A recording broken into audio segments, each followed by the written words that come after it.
No. No.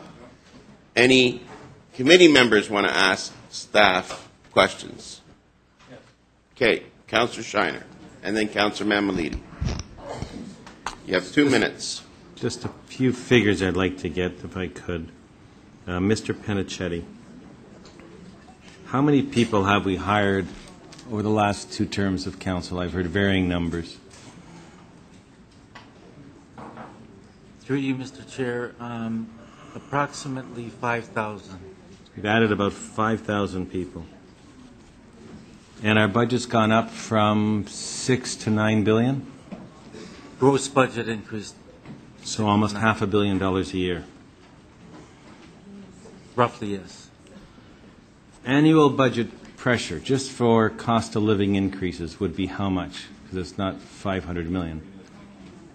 Cost of living increases, including average increase in debt charges, is closing on about $200 million a year. So no matter what we do with this year's problem, there's another $200 million problem at least coming next year? Every year we have roughly a $150 to $200 million increase in our operating budget for inflation and debt charges. And to get $200 million of the revenue of the tax base, what type of tax increase would that be? Nearly 10%. Thank you.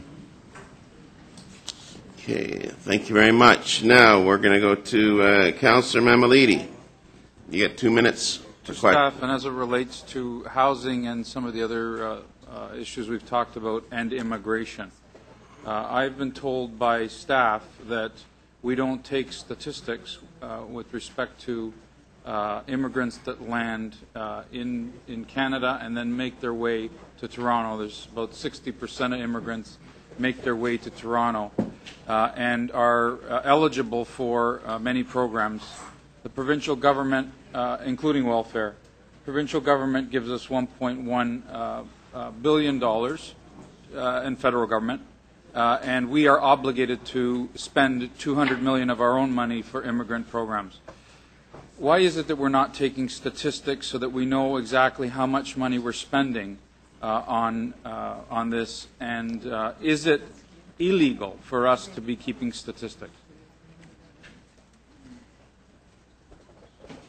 You, Mr. Chair, I can only give you a general answer, Councillor. I don't have the details here, but I think generally speaking, much of the problem is tracking the immigration numbers through federal and provincial allocations of funding. We are trying, as you pointed out, to allocate properly between what we fund and what they fund. The numbers you articulated are roughly the numbers that we believe to be fact. So is it possible between now and September for staff to calculate some numbers with respect to immigrants and the services that they take advantage of, and the difference in costs associated with federal and provincial and municipal governments? I will include that in the September report, Councillor. Thank you very much. Thank you, Councillor Mamalidi. Mr. Budget Chief, you've got 2 minutes for staff. Yes, no, I've got you, Councillor. Just going in order. Thank you. Mr. Penichetti, you've been the Chief Financial Officer and you're now the City Manager.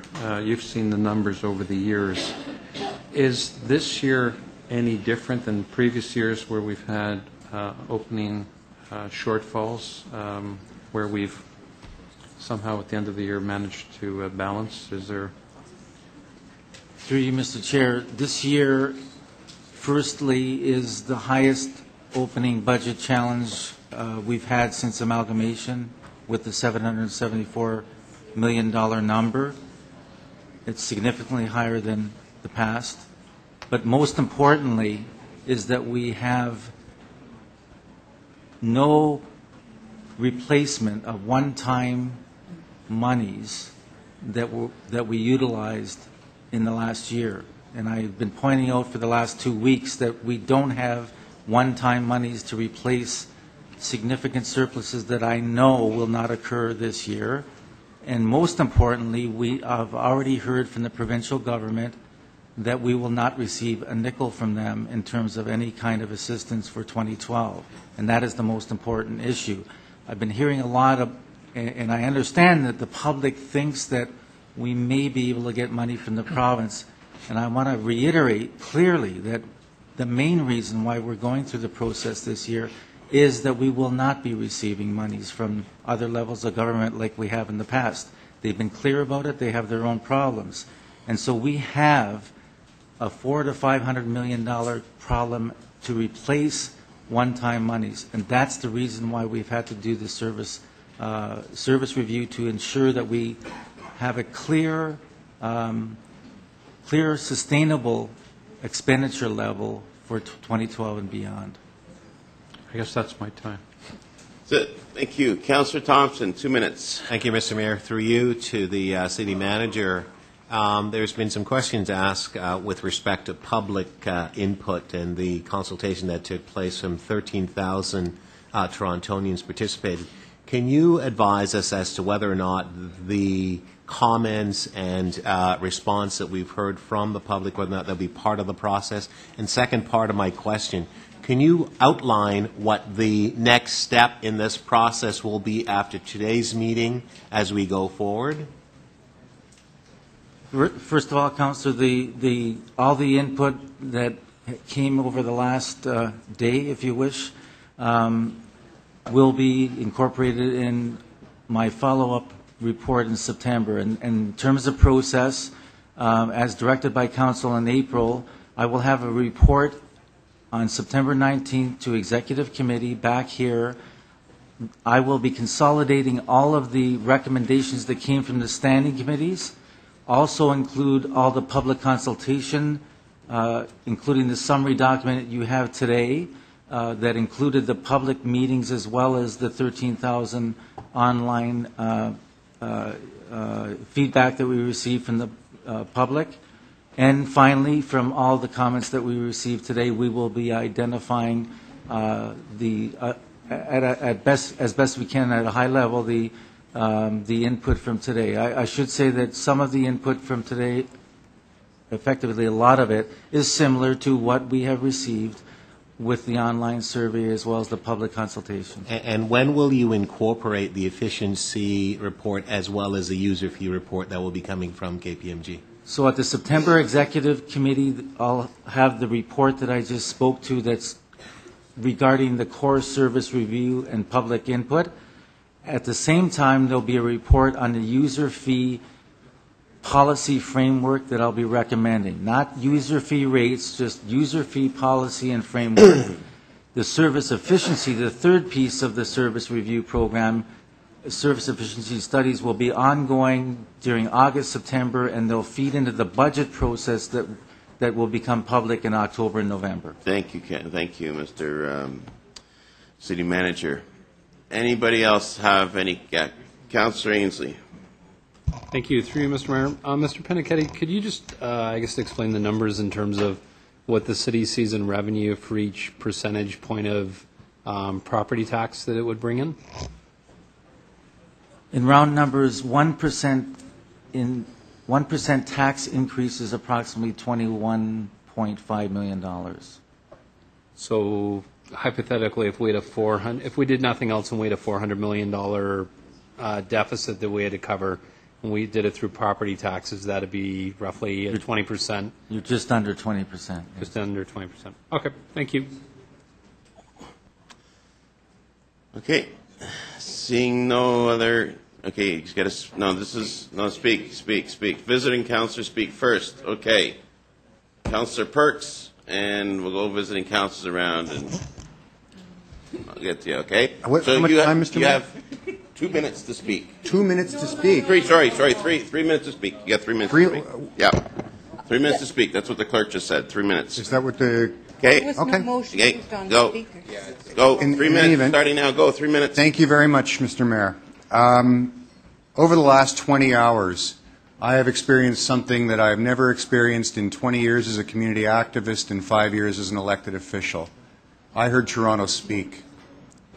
I heard Toronto speak.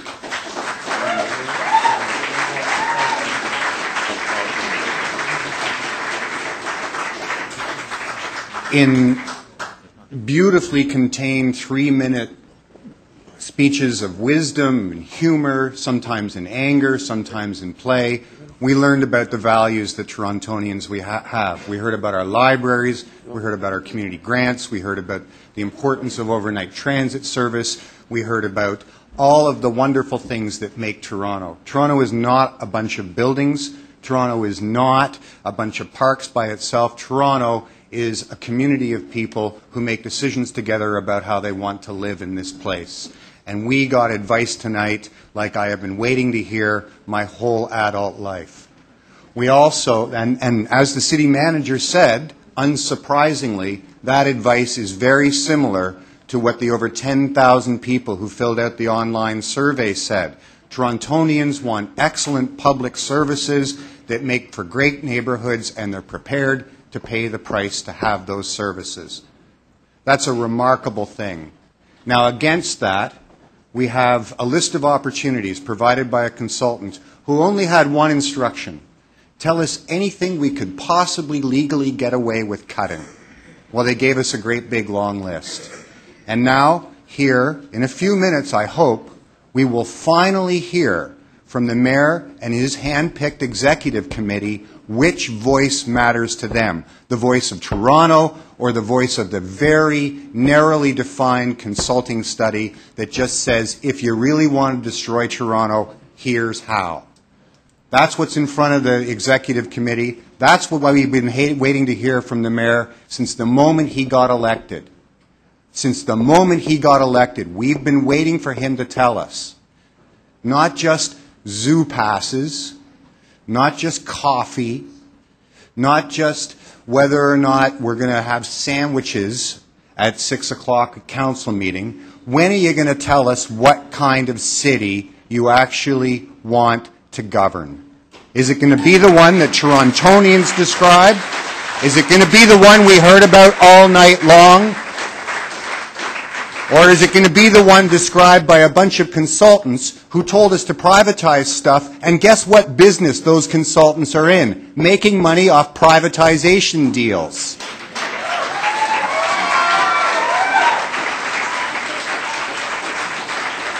I'm waiting to hear, Mr. Mayor. No. I'm waiting to hear. Sorry, Councillor Perks, your time's up. You're over 3 minutes. Okay, next, beside, who, Councillor Vaughan, you want to speak? I thought your hand was up. You don't want to speak? You don't want to speak yet? Okay. Councillor Davis.